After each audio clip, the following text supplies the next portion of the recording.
Hi guys, kids and marriage. That's the topic of this week, and this is going to be day 3. Okay, this is Nancy Mitchell with Love Guru, your guide to better relationships.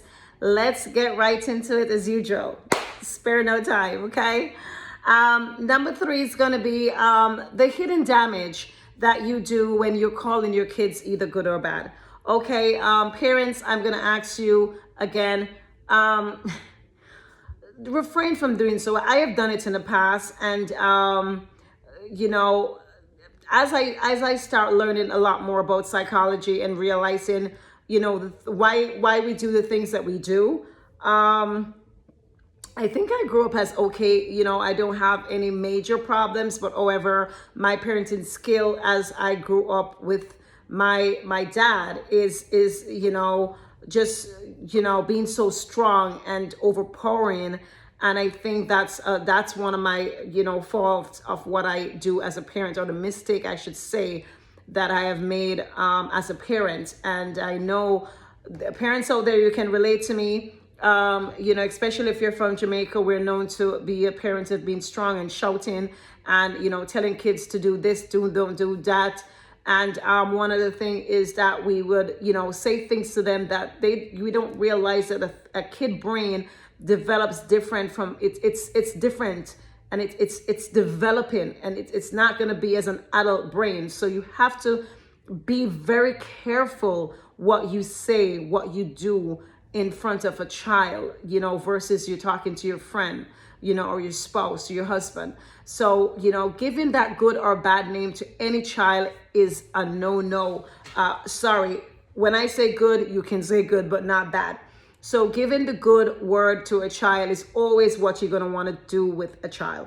Giving them good criticism. You make sure that you don't even put a blame when you're trying to criticize them for something.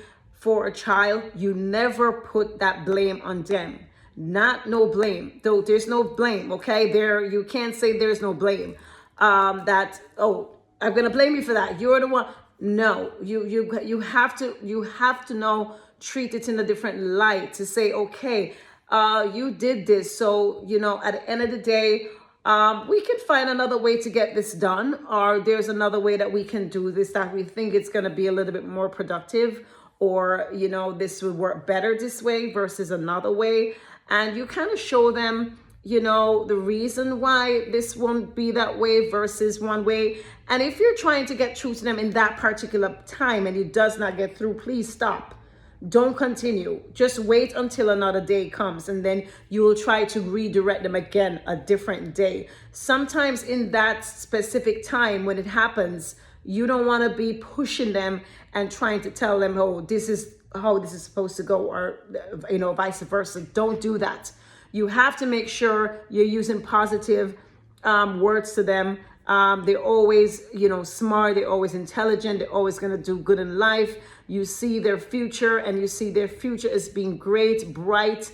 They're going to have a great future. All that. You can't say, oh, you're not going to come out to be nothing. You're not going to do this. You're not going to do that. You're not going to.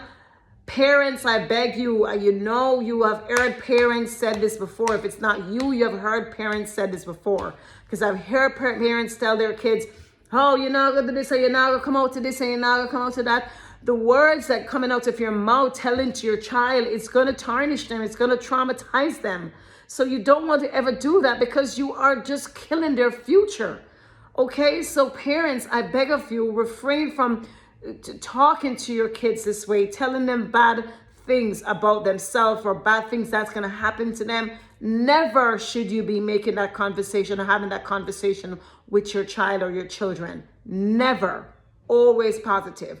Okay? Number 2, how your own childhood parenting used to be. As I said before, my parenting was crazy. I had my dad. My mom left early for me. My dad had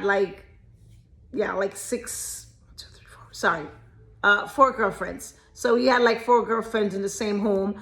Wasn't a home that you're looking up to somebody to say husband, and it was crazy. And I know I come out to be a good, respectable intelligent female in society. And, I still have a little bit of trauma from, things that I would now bring over into my parenting with my son. So, those things, shouting, stuff like that, being too strong as an individual to any parent is going to cow them down. So you don't want to portray that to your child. Be very careful. Number 3 is going to be how you're raising, who are you raising? Are you raising like a people pleaser, or are you raising a confident kid? Okay, that should be your question. That should be something that if you're not sure, you're not too sure what you're doing, you need to get a counselor. Get a counselor who can counsel you on what are the right things to do and what are the wrong things that you're doing right now that you need to stop and refrain from. Okay, you don't want to have, saying to your kids, okay, you have to do this or else, you have to do this or else, because then in their brain, they are going to start thinking that, okay, if I don't do this, then I'm penalized. If I don't do that, I'm going to think that I have to always please mom because, she's been upset and I don't want her to be upset. So I'm going to please her. So now in their little brain, they are becoming a pleaser. They're a pleaser. You haven't met people yet? And when you meet some people, they are just the kindest person in the world, meaning that they're too kind. They're just too kind. They will sit down there and give away their last bread and have nothing to eat. They are just too kind. And they are just a people pleaser. And it's hard for them to go into the real world and deal with society that is brutal. And, they're just pleasing everybody and people are just trampling all over them.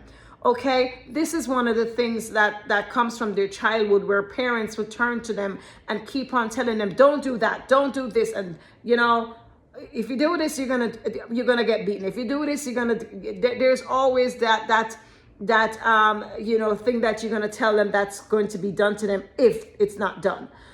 So you gotta be careful. Another thing with that is that when you keep on telling them, oh, you can't do this, you can't, don't. You are now breaking their opportunities. Because as a kid, they're going to grow up and think that they're going to be fair. They're going to have fear of failure. And when they have fear of failure, they don't want to try anything. They don't want to do anything. So you have to start looking into that, because all you keep on telling them is don't. Kids grow up and they grow up as like curious. They have no fear. And if you're there, every time they try something different, they take a piece of paper and they're like, oh my God, this is the paper. And they're like you're ready to, you gotta let them do things. You gotta let them tear up the paper. You gotta let them mess up the place. You gotta let them do certain things so they can grow and learn and be so, just so have so much courage where they're no fear. There's no fear in them. So they're always going to want to take opportunities in life and do different things, and don't be afraid to try things that's new. And that's going to be a confident person that you're building. So you have to be careful of the things you say, the things you do to your kids, and making sure that you're building them up to be a confident person, a go-getter, a person that can hustle and make their money. So when your eyes are closed, they're good. Okay? That's all I have for you today. Again, this is day 3. Let me recap. Number 1, it's going to be the hidden damage of you calling your kids good or bad. Again, it's always good, positive, never bad. Number 2 is going to be how your childhood was, what kind of trauma you have, what are the words you used to use, your parents used to use, and what are you now in turn putting on your kids. Be very careful. Number 3, are you raising a people pleaser or are you raising a confident kid? Ladies, men, I beg of you, all you need to do is give your kids love. One of the 2 things, I will say, the 3 things that you will need to really, really give your kids. You need to make sure that it's always going to be positive thinking. Give them positive thinking at all time. Number 2 is going to be you give them food and shelter. Okay, if they want steak every day, that's not what you were there for. You need to make sure that they have food and shelter at all time. Number 3 is going to be love. Love, love, and more love. You cannot give a child too much love. The more love you give them is the more they're going to grow up into being a better person. Okay? Guys, if you know anybody this content can help, as I say, please share this video. If you like my content, please like, subscribe, hit that notification button so you know anytime a video is dropped, you are notified. Okay, my name is Nancy Mitchell. I'm with Love Guru, your guide to better relationships. Peace. I am out.